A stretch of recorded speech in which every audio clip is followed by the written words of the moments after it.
Tejas Nair, aged 22, tragically died by suicide in Bengaluru. He was subjected to relentless harassment by private money lending apps, which ultimately led to this heartbreaking. एक payment आनी थी और आया नहीं था and I to genuinely make कुछ urgent payments करने थे. एक 5 मिनट के अंदर आपके अकाउंट में पैसे आ जाते.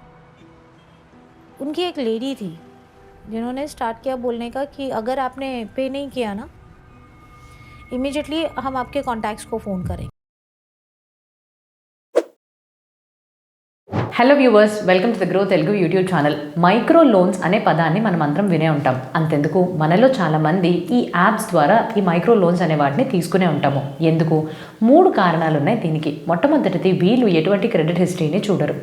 రెండవది, అసలు డాక్యుమెంటేషన్తో పనే లేకుండా ఆన్లైన్లోనే కొన్ని స్టెప్స్ తోటి ఎక్కడ పడితే అక్కడ, ఎక్కడి నుంచి అయితే అక్కడ మీరు ఈ లోన్కి అప్లై చేసుకోవచ్చు. అండ్ ఈజీ డిస్పర్సల్ అప్రూవల్స్ అనేవి వెంటనే దొరికేస్తాయి. సో ఇంత కన్వీనియన్స్ ఉన్నప్పుడు అందరూ కూడా ఈ లోన్స్ వైపుగా ఈ దిశలో వెళ్ళి కొన్ని లోన్స్ తెచ్చుకుందాము అనే ఆలోచన అయితే చేస్తారు. కాకపోతే ఈ వీడియో ద్వారా ఈ లోన్స్కి సంబంధించిన పూర్తి వివరాలు, అంటే ఇటీవలే జరిగిన ఒక సంఘటన ఆధారంగా ఈ మైక్రో లోన్స్కి ఒక చీకటి కోణం కూడా ఉంది. ఆ చీకటి కోణం ఏంటి అని అంటే, సెప్టెంబర్ 2023లోని కేరళకి చెందిన ఒక జంట వాళ్ళ యొక్క పిల్లలతో పాటు ఆత్మహత్యకి పాల్పడ్డారు. దీని వెనకాతల గల రీజన్స్ ఆ లోకల్ మీడియా వాళ్ళు తెలిపిన కారణాలు ఏంటి అని అంటే, అందులోని భార్య లోన్ తీసుకుని తిరిగి కట్టలేక ఇటువంటి స్మాల్ లోన్ యాప్స్ నుంచి వచ్చిన హరాస్మెంట్ వల్ల ఈ చర్యకి పాల్పడ్డారంటే ఇటువంటి కఠినమైన చర్యని తీసుకున్నారని తెలుస్తుంది. అయితే వీటి వెనకాతల అసలు ఈ స్మాల్ లోన్ యాప్స్ అంటే ఏంటి, సమస్యలు ఎక్కడి నుంచి మొదలవుతున్నాయి, ఎటువంటి ట్రాప్స్ని వీళ్ళు మన ముందుకి చేస్తున్నారు, అండ్ అలాంటి సంఘటనలు వివిధ రకాల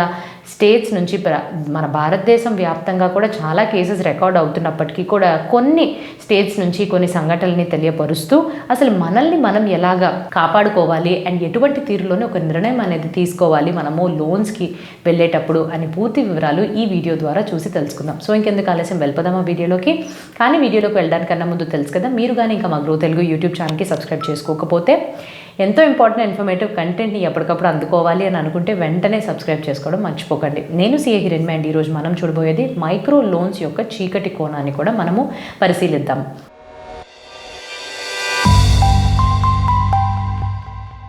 సో మొట్టమొదటిది, అసలు ఈ మైక్రో లోన్స్కి సంబంధించిన సమస్యలు ఎక్కడి నుంచి వస్తాయి. మైక్రో లోన్స్ ఆర్ ఈ స్మాల్ యాప్ లోన్స్ అని ఏమైతే అంటామో మనము, ఈ లోన్ యాప్స్ అన్నీ కూడా వాళ్ళ యొక్క టార్గెట్ కస్టమర్స్ టార్గెట్గా వినియోగదారుని ఏ కేటగిరీ నుంచి ఎంచుకుంటారు అని అంటే, వాళ్ళు కొంచెం యంగ్గా ఉంటారు అండ్ వాళ్ళకి స్థిరమైన ఆదాయం అనేది ఉండదు. మిడిల్ ఇన్కమ్ గ్రూప్లో ఉండే వాళ్ళు ఎక్కువగా, అండ్ వీళ్ళ క్రెడిట్ హిస్టరీ అనేది కొంచెం బ్యాడ్గా ఉంటుంది. సో అందుకే నేను నార్మల్గా ఏవైతే regulated banks and non banking financial companies credit history ఆధారంగా అయితే వీళ్ళకి లోన్స్ ఇవ్వరో, అటువంటి వాళ్ళు ఈ స్మాల్ యాప్ లోన్స్కి ఎక్కువగా వెళుతుంటారు. ఎందుకంటే ఇక్కడ ఈజీగా పర్సనల్ లోన్స్ అనేవి లభిస్తాయి. మనం ఏ సిటీస్ నుంచి ఎంతమంది ఈ స్మాల్ లోన్ యాప్స్ని తీసుకుంటున్నారు, వాడుతున్నారు అని తెలిస్తే ఆ ఫ్యాక్ట్, అంటే ఆ పర్టికులర్ నంబర్స్ అనేది మనం షాక్కి గురవుతాము. టైర్ 1 సిటీ నుంచి దాదాపుగా 47% మంది వాడితే, టైర్ 2 సిటీ నుంచి 37% మంది ఈ యాప్స్ ద్వారా రుణాలకి పాల్పడుతున్నారు. టైర్ 3, టైర్ 4 అయితే 18% వరకు ఈ యాప్ మీద ఆధారపడుతున్నారు. మరి అంతగా ఎందుకు ఇంతమంది ఆధారపడుతున్నారు? ఎందుకంటే ఒక స్మార్ట్ ఫోన్ ఉండి అందులో ఇంటర్నెట్ కనెక్షన్ ఉంటే సరిపోతుంది. గూగుల్ ప్లే స్టోర్ లేకపోతే యాపిల్ యాప్ స్టోర్ నుంచి మీరు ఇటువంటి యాప్స్ని డౌన్లోడ్ చేసుకున్న వెంటనే వాళ్ళు మీకు కావాల్సిన లోన్స్ ఎంతైతే ఉంటాయో దానికి సంబంధించిన ఆన్లైన్లో అప్లికేషన్ ఫామ్ అనేది ఇస్తారు.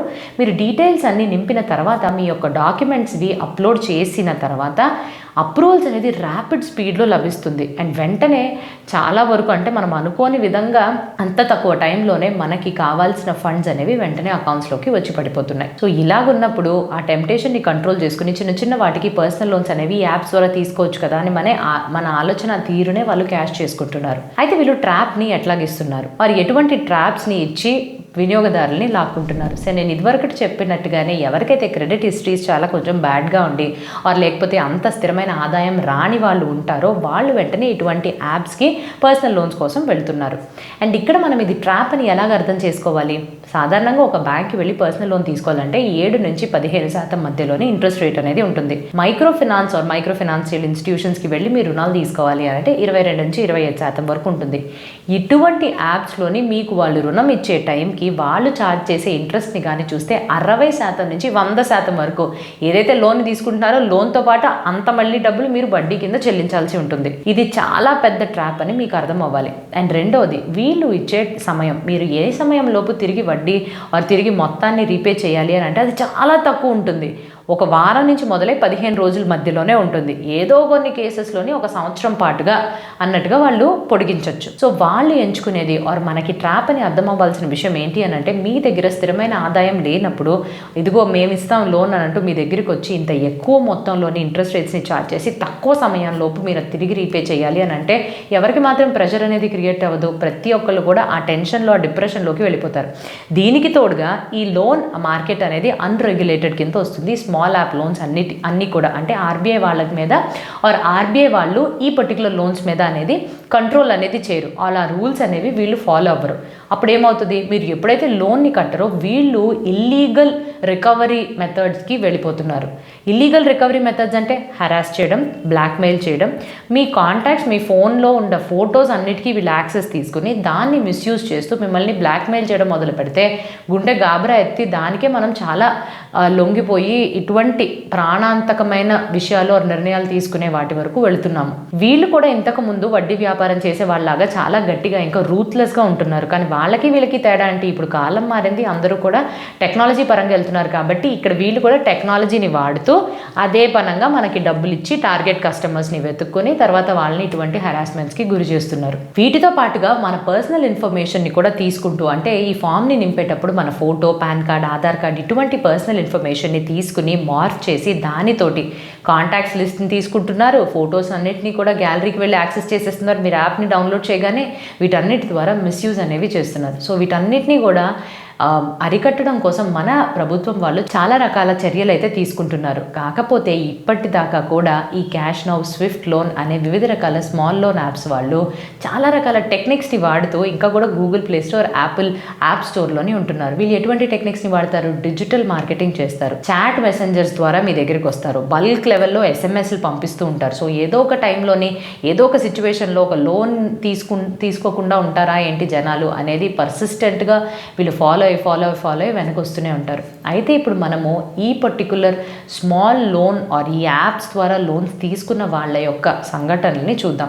సో మొట్టమొదటి చూస్తే కదమకుడి కేరళలోని ఒక కపుల్, ఏదైతే నేను వీడియో స్టార్టింగ్లో తెలియపరిచానో, సో ఈ జంట 39 సంవత్సరాలు, హస్బెండ్కి నిజో, ఆయన కన్స్ట్రక్షన్ వర్కర్ అండ్ ఆర్టిస్ట్గా కూడా పనిచేస్తారు. అయితే ఆయన భార్య 29 ఇయర్స్ గల శిల్ప, ఆవిడ ఎప్పుడో కూడా ఈ లోన్ యాప్ ద్వారా లోన్ని తీసుకోవడం జరిగింది. అయితే దీని తర్వాత ఆవిడ తిరిగి కట్టలేని పరిస్థితుల్లోని వీళ్ళు బ్లాక్మెయిలింగ్, హరాస్మెంట్ వివిధ రకాలుగా మీ వాళ్ళందరికీ మీ కాంటాక్ట్ లిస్ట్లో తెలిసిన మీ ఫ్రెండ్స్కి, ఫ్యామిలీస్కి అందరికీ కూడా మీ గురించి మీ పరువు తీసే విధంగా మేము మెసేజెస్ పెడతాము అనే హరాస్మెంట్ ఇవన్నీ చేస్తూ ఉంటే వీళ్ళు చాలా డిప్రెషన్కి, చాలా ప్రెషర్ని ఫేస్ చేస్తూ వచ్చారు. అయితే ఎప్పుడైతే శిల్పాకి సంబంధించిన కొన్ని పిక్చర్స్ని వీళ్ళు మార్క్ చేసి అసభ్యకరంగా ఉండే వాటిని వాళ్ళ ఫ్యామిలీ మెంబర్స్కి సర్క్యులేట్ చేశారో అప్పుడు ఇంకా వాళ్ళు పరువు పోయి ఆ నెక్స్ట్ స్టెప్ అంటే వాళ్ళతో పాటు ఇద్దరు పిల్లల్ని కూడా వాళ్ళు అంటే వాళ్ళ ప్రాణాలు తీసుకునే లెవెల్కి ఈ పర్టికులర్ రికవరీ ప్రాక్టీసెస్ అనేవి పుష్ చేసినాయి అంటే అది ఎంత బాధాకరమైన విషయం.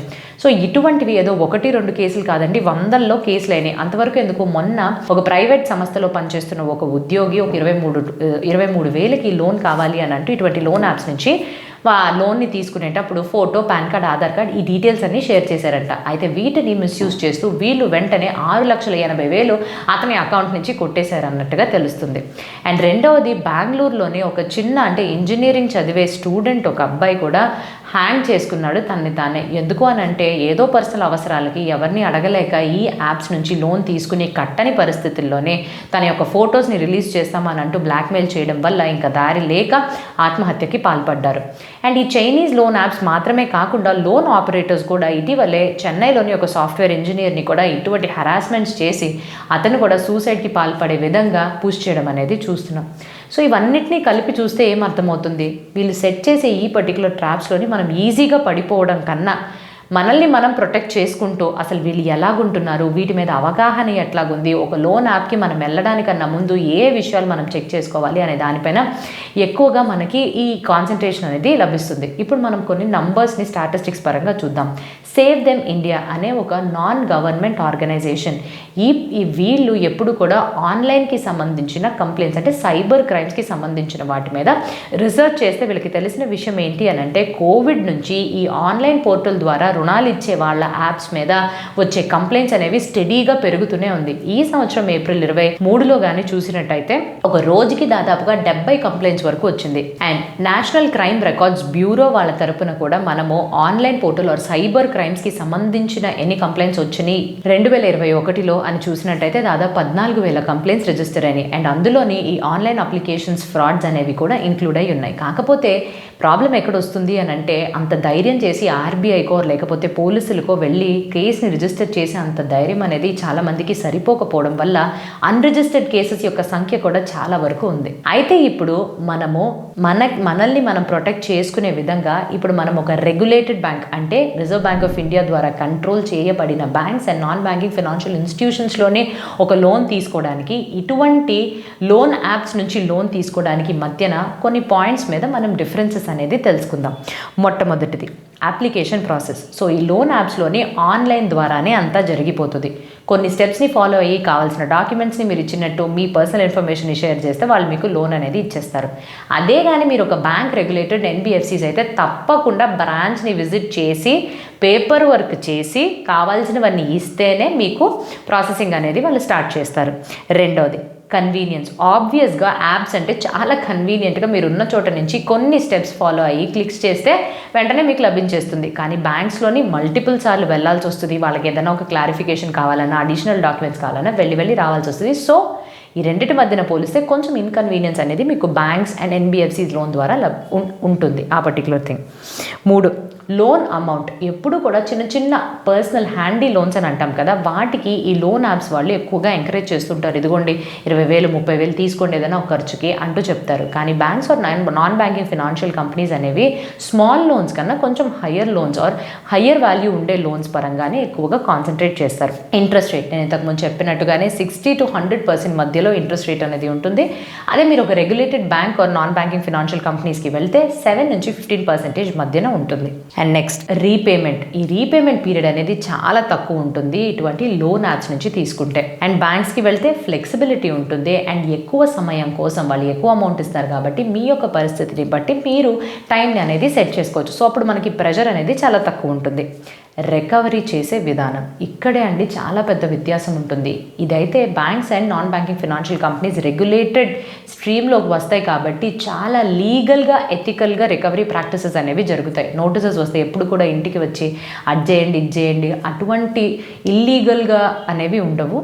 ఇక్కడ ఎట్లాగా అన్రెగ్యులేటెడ్ కాబట్టి వాళ్ళకి ఇష్టం వచ్చినట్టు ఇటువంటి హరాస్మెంట్స్ బ్లాక్మెయిలింగ్ కూడా చేయడానికి దిగిపోతున్నారు. అండ్ ఫైనల్గా అప్రూవల్ అండ్ డిస్బర్సల్. నేను ఇంతకుముందు చెప్పినట్టుగానే అప్రూవల్స్ చాలా ఈజీ, క్షణాల్లో లభిస్తే అమౌంట్ మీ అకౌంట్కి వచ్చేస్తుంది. అదే కానీ బ్యాంక్స్ అండ్ ఎన్బిఎఫ్సిస్ని ఎందుకు ఎంచుకోరు జనాలంటే ఈ అప్రూవల్ ప్రాసెస్కి టైం పడుతుంది కాబట్టి వద్దొద్దు అని చెప్పి ఈజీగా వచ్చే చోటకి వెళ్ళిపోతారు. రిస్క్ పరంగా చూస్తే ఎక్కువ రిస్క్ అనేది లోన్ యాప్స్ ద్వారా తీసుకునే లోన్స్ మీద ఎక్కువగా ఉంటాయి. ఎందుకంటే వాళ్ళు అన్రెగ్యులేటెడ్ సెక్టార్, వాళ్ళ మీద ఏ కంప్లైంట్స్ ఏది కూడా మనము ఫైల్ చేసి ఫాలోఅప్ అనేది చేయలేము. బ్యాంక్స్ అండ్ ఎన్బిఎఫ్సిస్ పరంగా చూస్తే వాటికన్నా ఎక్కువ సేఫ్గా ఉంటాయి. అయితే నన్ను నేను ఎలా ప్రొటెక్ట్ చేసుకోవాలి? సో మొట్టమొదటిది ఇటువంటి ఇల్లీగల్ అండ్ అన్రెగ్యులేటెడ్ యాప్స్ నుంచి ఎటువంటి రిక్వెస్ట్ అన్న వచ్చేటప్పుడు ఆర్ మీరు డౌన్లోడ్ చేసుకోవాలి అని అనుకునేటప్పుడు ముందు కొన్ని స్టెప్స్ని మీరు ఫాలో అవ్వాల్సి ఉంటుంది. మొట్టమొదటిది ఆ కంపెనీ ఆర్ ఆ యాప్కి ఫిజికల్గా అడ్రస్ ఉందా, వెబ్సైట్ జెన్యున్గా ఉందా.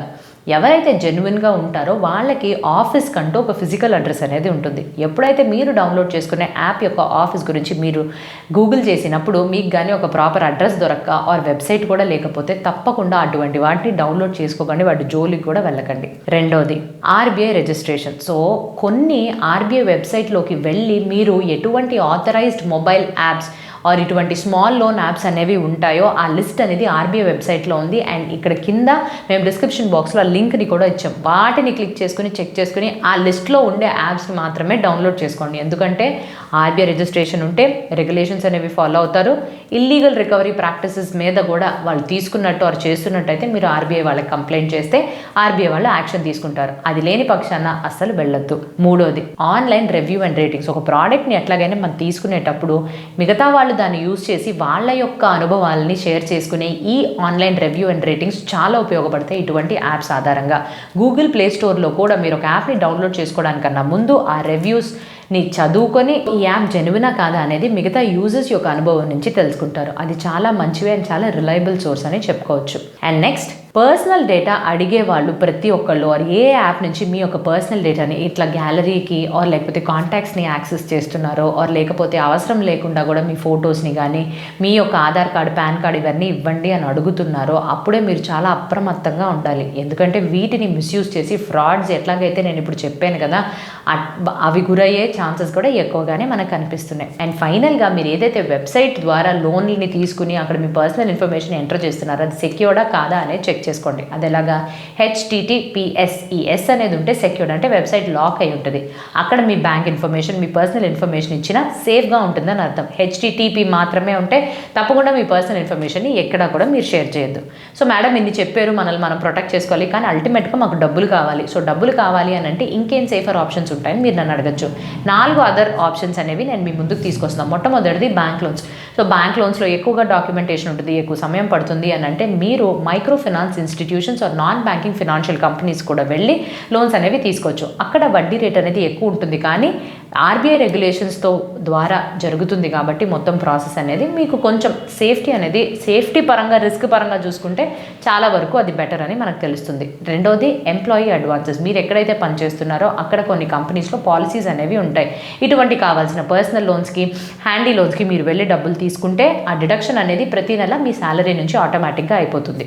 Cooperative societies. సో కొంతమంది కమ్యూనిటీ బేస్డ్ ఆర్గనైజేషన్స్ ఇటువంటి కోఆపరేటివ్ సొసైటీస్ని నిర్మించుకుని వాళ్ళు కూడా వాళ్ళ యొక్క మెంబర్స్కి కానీ తెలిసిన వాళ్ళకి కానీ లోన్స్ అనేవి ఇస్తారు. సో దాన్ని వాళ్ళ యొక్క బెనిఫిట్, వాళ్ళకి ఒక కోడ్ ఆఫ్ రూల్, కండక్ట్ ఇవన్నీ ఉంటాయి కాబట్టి అటువంటి వాటి నుంచి కూడా మీరు లోన్స్ అనేవి తెచ్చుకోవచ్చు. అండ్ ఫైనల్గా government. So Pradhan Mantri Mudra loan అంటే చిన్న బిజినెస్ స్టార్ట్ చేసే వాళ్ళకి గవర్నమెంట్ వాళ్ళు చాలా రకాలైన సంక్షేమ పథకాలను ఇస్తున్నారు. సో దాని ద్వారా కూడా మీరు లోన్స్ని తెచ్చుకోవచ్చు. సో అదండి ఏదైతే ఈ micro loans or small app loans ఇటీవలే జరుగుతున్న వీటి యొక్క చీకటి కోణం ఇలా ఉంటుంది. అంటే ఎన్ని మంచి విషయాలు ఉన్నప్పటికీ కూడా మన జాగ్రత్తలో మనం ఉండాల్సిన అవసరం అయితే చాలా ఉంది. అండ్ ఇటువంటి ఇన్సిడెంట్స్ని మనం విన్నప్పుడు అరే ఇంత చిన్న విషయానికి ఎందుకు ప్రాణాలు తీసేసుకున్నారని మనం అనుకుంటాము, కానీ మనం ఆ పొజిషన్లో ఉన్నప్పుడే దాని యొక్క వెయిట్, ఆ ప్రెషర్, ఆ డిప్రెషన్ అనేది మనకు అర్థమవుతుంది.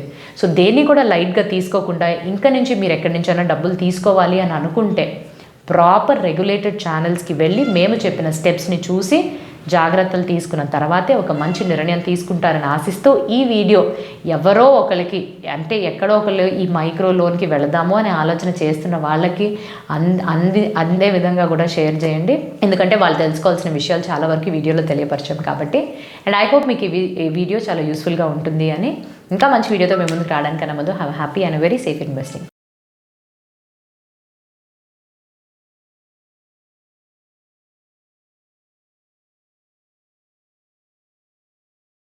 Investment in securities market are subject to market risks. Read all the related documents carefully before investing. Please read the risk disclosure documents carefully before investing in equity shares, derivatives, mutual fund, and or other instruments traded on the stock exchanges.